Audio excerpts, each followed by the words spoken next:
Hey everybody, this is Josh with Beard on a Budget, and today we got something that we've kind of had on the thing before, but with all the ongoing legislation and everything of upcoming bans and all this good stuff, I figured why don't we just go ahead and build us another AR-15? You know, before the bans come in, we might as well go ahead and get as many of them as we can going to make everybody happy. So let's get everything laid out here that we need. Go ahead and knock this lower out.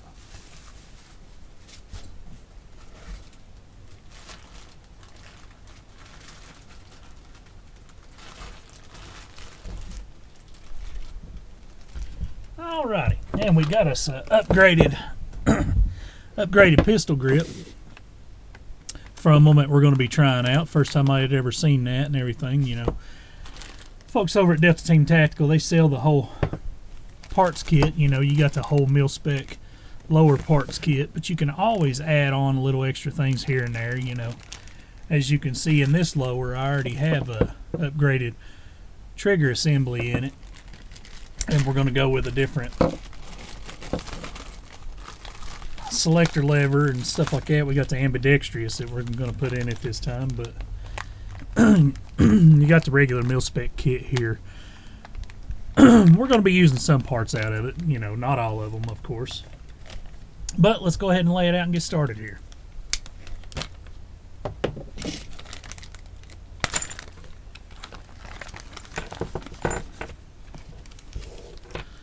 Alrighty. Right there's the bolt catch we will need. We will not need the trigger assembly. We will not need the safety selector because, like I said, we're going to be changing it. We will need the takedown pins.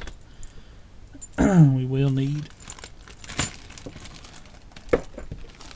some of these here.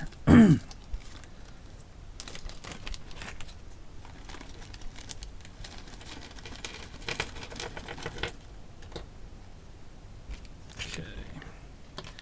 Trigger springs and all that we're going to keep and set to the side. We're not going to use them this time, of course, but they're always good to have as backups and everything because things do break from time to time. Doesn't matter what manufacturer you go with, parts break. So always keep spares from any parts kits that you get because you never know when you're going to need any. See, here goes off to the side. And there's the original mil-spec grip that comes with it and everything, and we'll just go ahead and take the washer, if I can get it, and screw, put that in here with it. That we can keep for another project, be one less thing we got to buy later on. Put that all in a bag. Now get all this sorted out. Okay, there we go. Now let's get to putting this thing together. Y'all have seen it on the channel before and everything, but I figured, with everything going on right now, why not go ahead and just build another one, just for the fun of it. Depending on where you live, they are, everybody's trying to ban these things because they're big, bad, mean weapons and all that. They look mean, so everybody wants to get rid of them. So we're just going to go ahead and build another one. Feel free to fast forward through this if you've already seen it and don't want to see it again for whatever reason or whatever, but we're just going to put it together. Mag catch. Oh, I forgot to show you one thing. One thing that you can get with these from Delta Team Tactical is they'll give you a breakdown of the assemblies, the lower parts assemblies, and the upper assemblies and everything, and it kind of just gives you a good idea of what you need. If you start to order piece by piece, then some of the things that you need and need to buy and all that good stuff. Good little thing to have.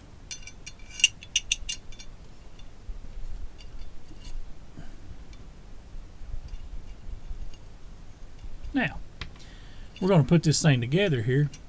The mag release, you're just going to slide it in to the lower receiver assembly, put your spring on there, and you're going to start this. The actual thumb release itself has texture on one end and not on the other, and you're going to push that in,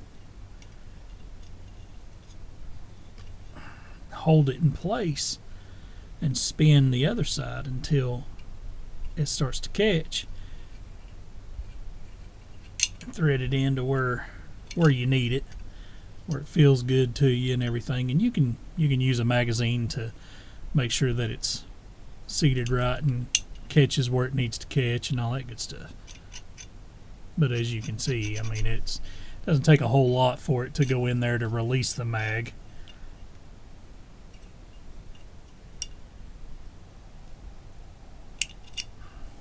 But they are a little bit adjustable. There we go. That one's in place. Now, let's move right along. We'll go ahead and do the bolt catch here.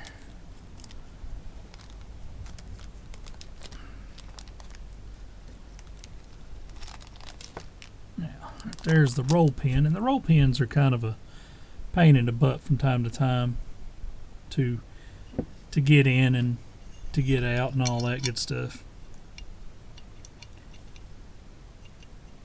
Now, we got the bolt catch plunger and the bolt catch spring that we're going to be putting right here in the bolt catch assembly.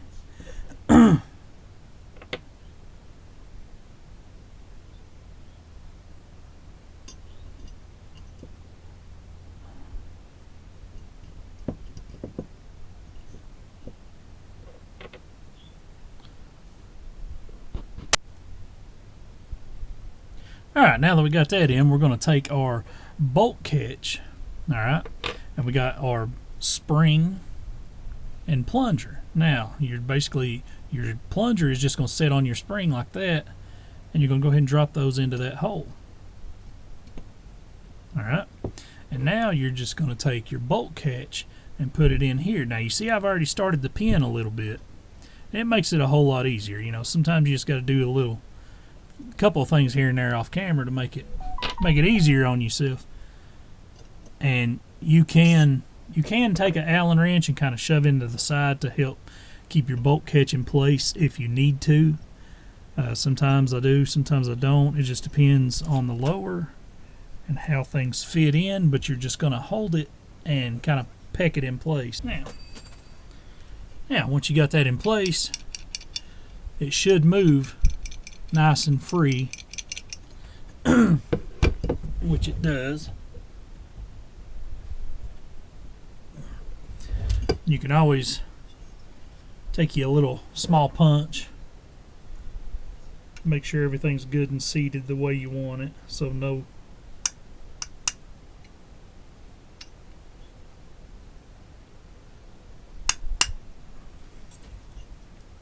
Now keep in mind, guys, I'm not a gunsmith, a licensed gunsmith. I'm not telling you how to do things. I'm just showing you a way to do things. You know, if your brother, sister's, uncle's, cousin's, nephew, you know, is a certified backstreet gunsmith and knows better than me, then okay, he knows better than me.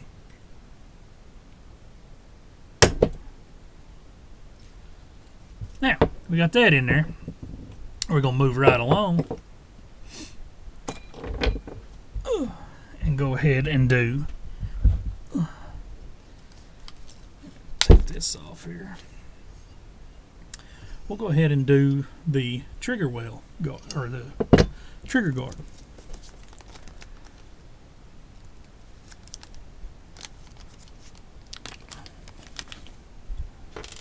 Pull it out, big old hefty pin there.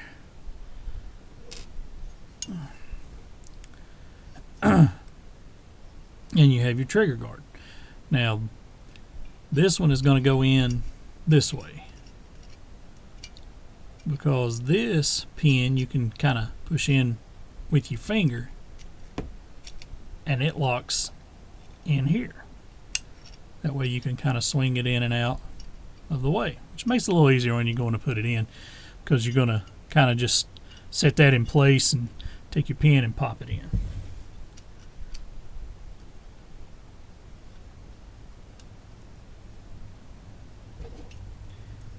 And you can take your punch and push your punch through if you want to hold it in place to where you know where that your pin's going to line up and everything.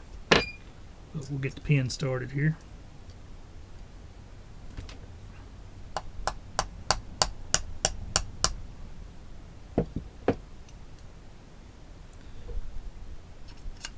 And once you get the pin started and everything, you just make sure that the trigger guard doesn't go too far away before you start pushing that pin in. Otherwise, you'll have a heck of a time getting it where it needs to go.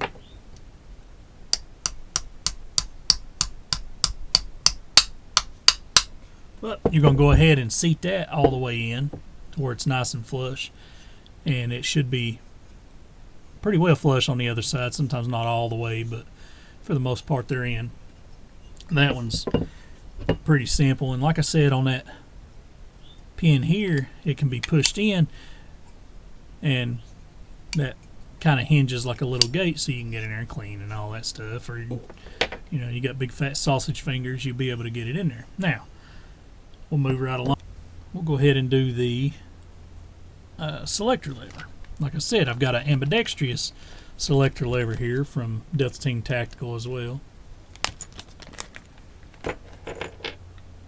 But it's basically just a little, couple of pieces that slides in, and you can always tell which side goes which because you got your little detent here that's going to go on the same side as your little hole with your retaining pin and everything. And it's just going to set in like that, and you flip over to the other side, and that's where you'll put your other side on. I've featured these on other builds before, so you can look back at some of my other videos on a really good breakthrough of how they go and everything. But you're just gonna pretty much slide it in like you would a regular selector lever, screw it down real good and tight, and of course right now where there's nothing holding it in, it's gonna flip around back and forth. But now that one's in, we can go ahead and do the pistol grip. But we've got this new pistol grip here that has the finger well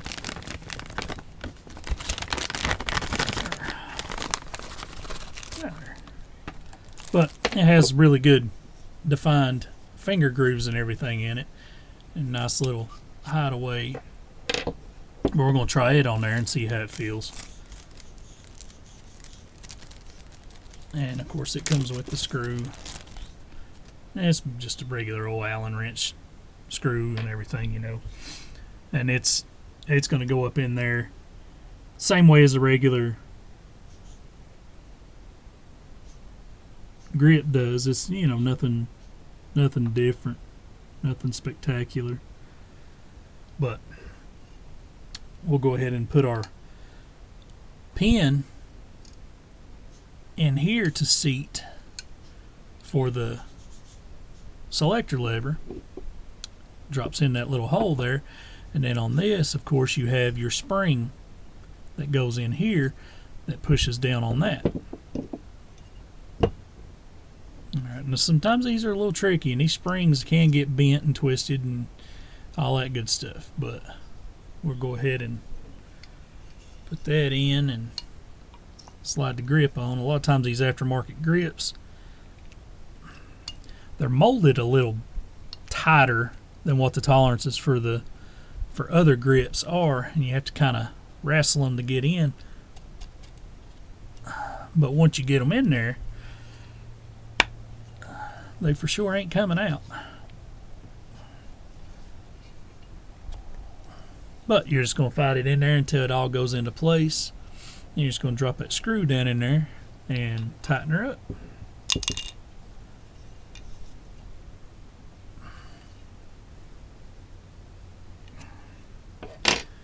Now that we got that on there, go ahead and put your cover on it there, and that's in place. Got your selector lever in place. And once you get that in there, you can go ahead and do your little functions test on there.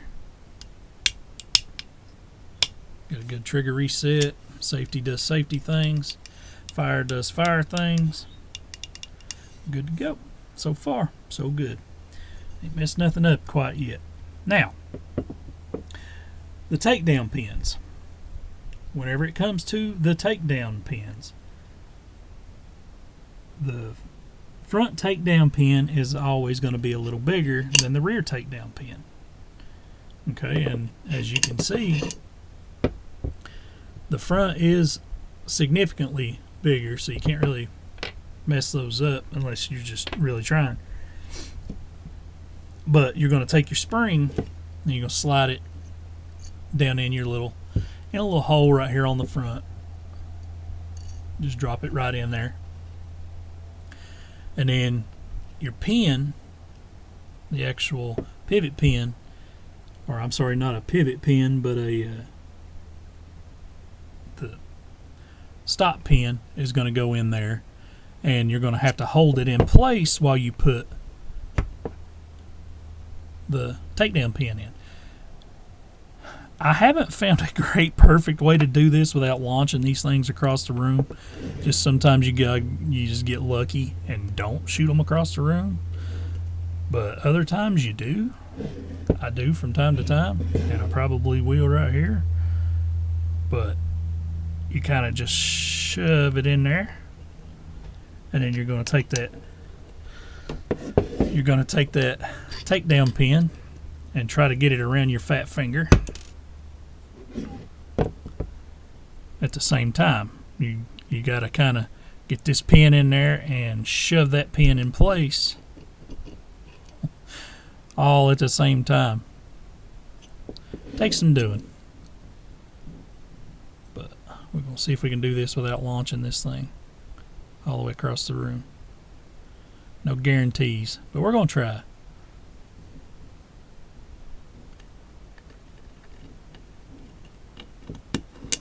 There we go. Got it in there. Alright, basically just set the pin in place and use the takedown pin to push it. The way this buffer tube is going to go on is the same way every other buffer tube in the world goes on. Well, every way this style of buffer tube goes on. But you're going to put your end plate and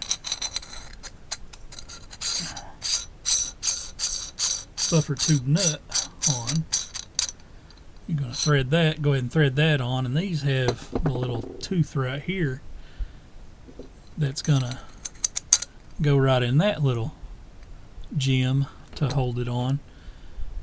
And the biggest thing is make sure that that little nipple that comes out right there is facing forward, because it will sit right in here.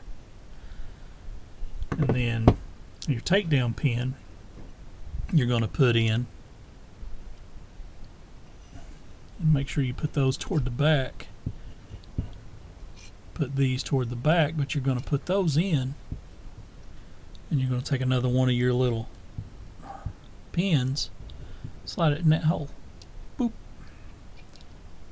And that's what's going to end up holding that in place once you put all this on there. And it's got a spring that's going to go in there also. But the spring we're going to hold off on for just a second. Go ahead and thread your buffer tube on there a good ways.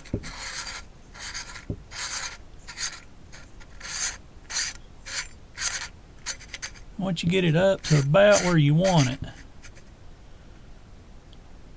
I'd say roughly right in there might be pretty good. As you can see, you're going to have to kind of come back just a little to where you can open up. Get the light over here a little better. All right, you open up here, and right in here is where your buffer tube retainer goes in, and it just slides in. The spring goes in first, of course, and then that just pops right in place, and you're going to have to push that down and make sure you drop that pin out the back because you're not paying attention. But you're going to slide that buffer tube around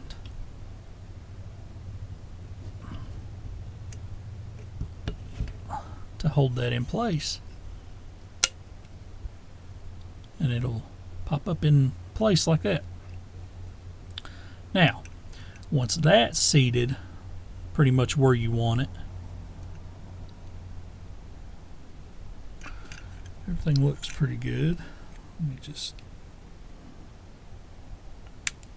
Okay, once that's in there where you want it, go ahead and backtrack yourself because you done dropped everything out.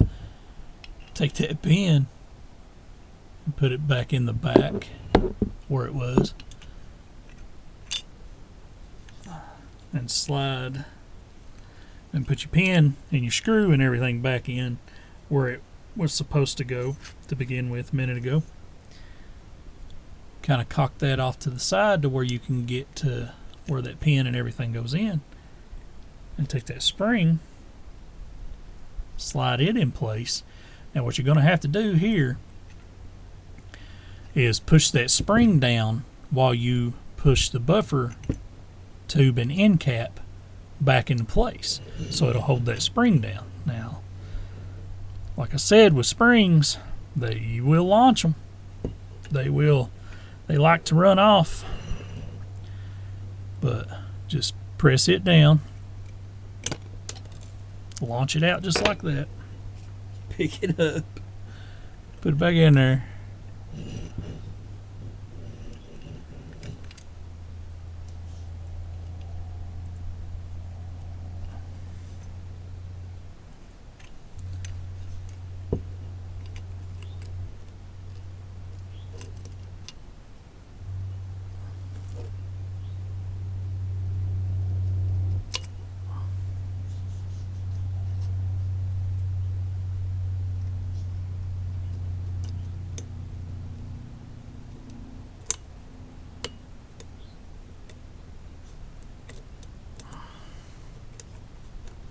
This thing is fighting me today.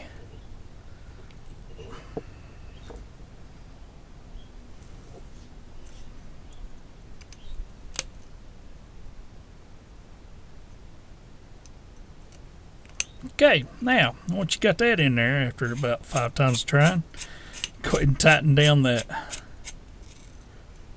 buffer tube nut. Make sure everything's where you're wanting it. And then you take your tool and tighten that down. Now there's several different types of tools, you know. Don't have to have nothing special. Just, you know, a regular old buffer tube nut wrench to tighten it down. Go with your manufacturer's recommendations. Don't use YouTube guys' recommendations on it. Go with what the smart people that build them for a living say. And that's it. That's the lower receiver pretty much done. You know, of course, you got this one come with this buttstock here. The kit that I went with this time was called the Vampire or something, some kind of deal Delta Team Tactical had going on. That's the lower receiver, pretty well done. I'll put a link in the description to all of them, all their goodies and whatnots and everything. And I'm not sponsored by Delta Team Tactical in any way. They do not send me these kits for free. I do pay for every one of them. I tend to try to get them on sale, because they do have good sales from time to time. But, you know, if you buy something from them, give them a shout out, tell them where you saw it. Maybe one day with everybody's help we can get sponsored and bring you some more content and everything. But if you like what you see, please hit that like, share, subscribe button. It really does help. But always, most importantly, be kind and tell somebody you love them. Thanks for coming out.